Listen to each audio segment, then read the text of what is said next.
Bonjour Bruno Lucas. Bonjour à vous. Vous êtes délégué général à l'emploi et la formation professionnelle au sein du ministère du Travail. Ces chiffres, ils sont figés ou ils vont encore augmenter ?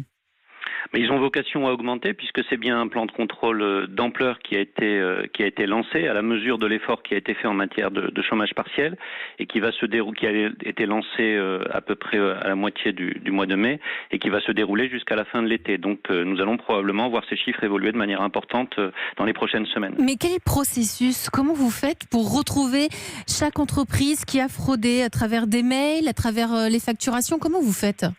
Écoutez, quand la ministre du Travail, Muriel Pénicaud, a donné l'instruction tout à fait claire de zéro complaisance vis-à-vis des fraudeurs qui restent une minorité mais qui doivent être sanctionnés, nous avons en effet mis en place tout un appareil de détection. Vous l'avez rappelé tout à l'heure, il y a un certain nombre de signalements qui nous remontent spontanément et tous les signalements font systématiquement l'objet d'investigations.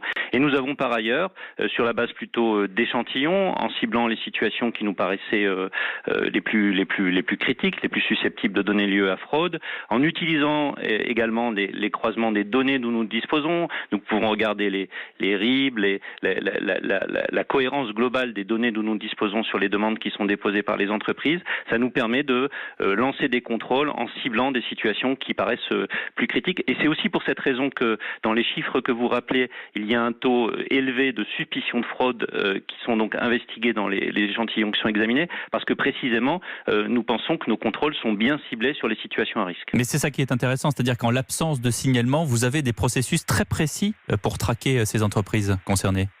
Tout à fait, nous pouvons croiser un certain nombre de fichiers qui nous permettent de vérifier que d'un côté, des salariés ont été déclarés comme travaillant et de l'autre ont été déclarés dans un autre système d'information comme relevant de l'activité partielle. Ça nous permet de détecter des situations à risque. C'est important de le rappeler, Bruno Lucas. À quoi s'exposent les entreprises qui fraudent ? Condamnation pénale ? Obligation de rembourser ?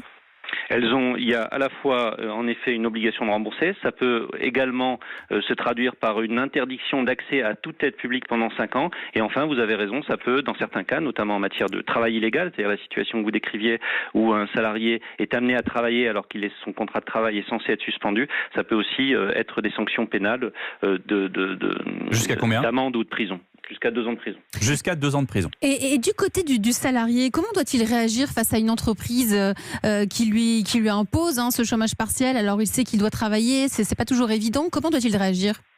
Le salarié qui est confronté à ce type de situation peut tout à fait, et nous l'encourageons, s'adresser à nos services pour signaler la situation et pour qu'elle puisse faire l'objet, comme je l'ai indiqué tout à l'heure, d'une investigation sur la base de ces déclarations. Parce qu'il y a des situations de crainte, parfois on a peur de son employeur, c'est ça le problème. C'est aussi pour ça qu'à l'intérieur des entreprises, vous avez des représentants du personnel, vous avez toute une série d'acteurs qui sont là pour vous appuyer, et les services du ministère du Travail sont évidemment, et nous prenons toutes les remontées et les traitons anonymement si les salariés le souhaitent, pour aller examiner la situation des entreprises. Merci beaucoup Bruno Lucas d'avoir répondu à nos questions. Vous avez été notre invité dans Europe Midi, vous êtes délégué général à l'emploi et la formation professionnelle au ministère du Travail.